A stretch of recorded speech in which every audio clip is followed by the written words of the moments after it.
Chapter 3. Drink Your Goat's Milk. Lying in bed, half asleep, I figured I had had a nightmare. A nightmare where Benny and I had gotten worthless powers and struggled to remember what our real powers were. Benny's alarm rang. He slid off the bed and fell into a heap on the floor. His head poked out from under the covers. "It's morning!" I heard a pop. His belly button hadn't been a dream. "Yeah, it's morning," I said. Mom's voice echoed through the house. "Boys, breakfast!" Fighting a wave of despair, I got up, went to our walk-in closet, and stepped inside. I quickly got dressed and then grabbed my shoes and socks. When I came out of the closet, I saw Benny on the floor, his belly and face pressed flat against the carpet.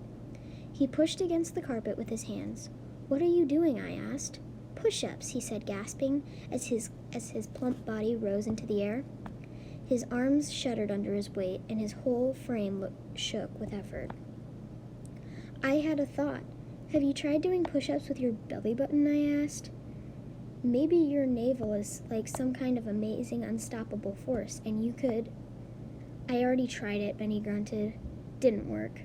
I sighed and began pulling up my socks and shoes. "So why are you doing push-ups?" Benny collapsed on the floor and rolled onto his back. "I want to be as strong as possible when we get our super suits. And the more muscles I have, the better I'll be able to fight." Benny's breathing came in puffs. His face was flushed. "How many push-ups did you do?" I asked. Benny sat up. 5, but I bet you I can get to 6 by tomorrow." He stood and flexed his muscles. "Oh yeah, I can tell I'm getting stronger already."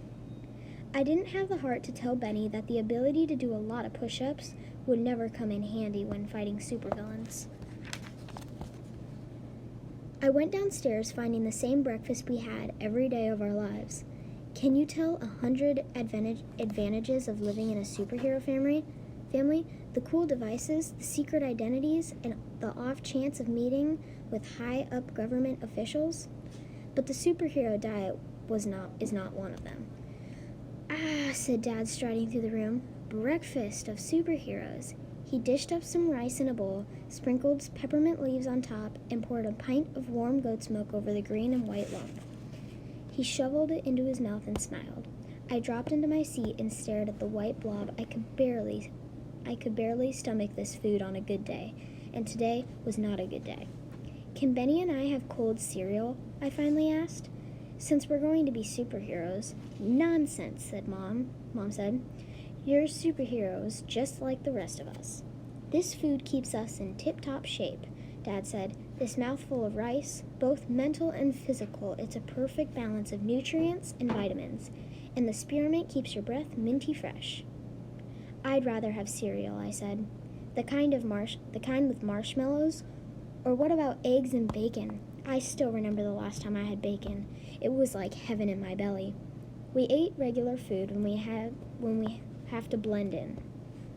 I'd eaten bacon 4 times in my life, and every time was memorable. "Drink your goat's milk," Dad said. I didn't eat anything. I had a big chunk of gloom in my gut, and it didn't want company. Benny came downstairs and dished up a large helping of rice and goat's milk. "I needed extra energy because I'm doing push-ups," he explained. Rodney had already left for school.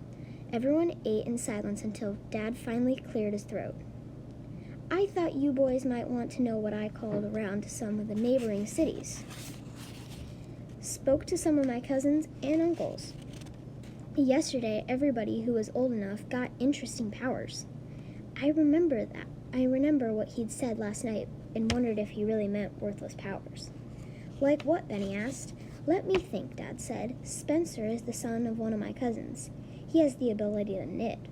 He can't do it fast. He can't knit anything useful like steel cables or carbon nanostrings.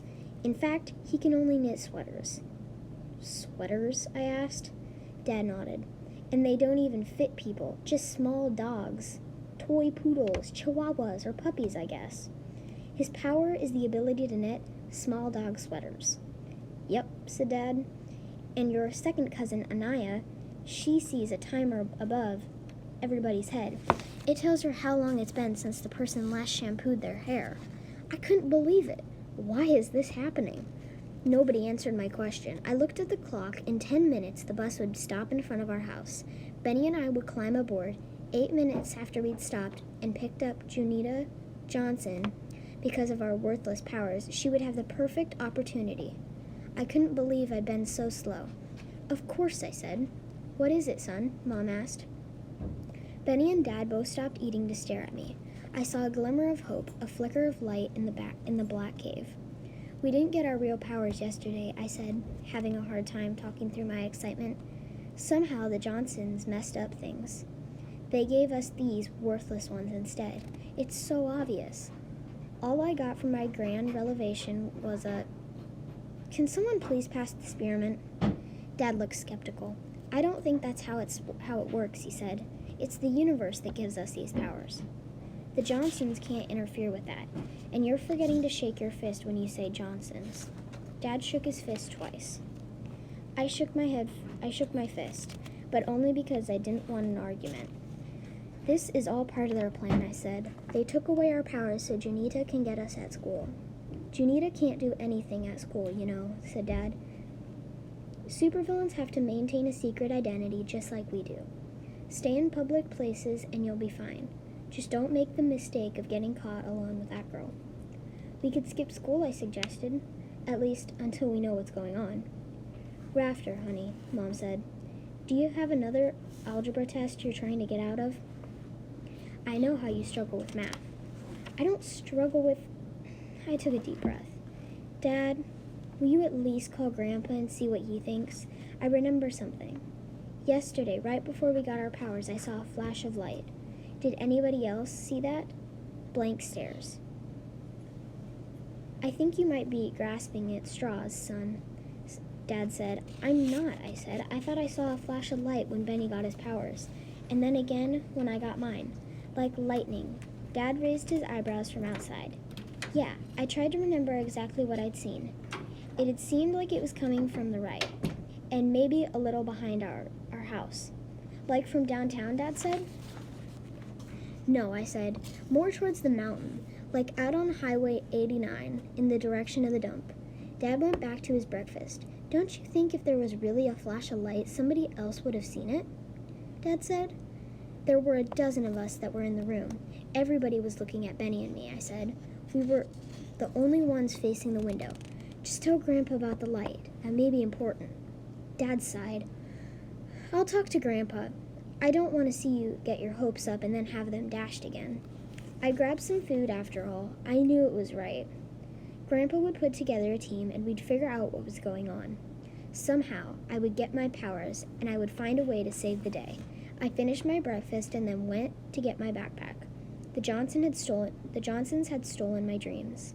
The Johnsons had taken my power. It was time to take it back.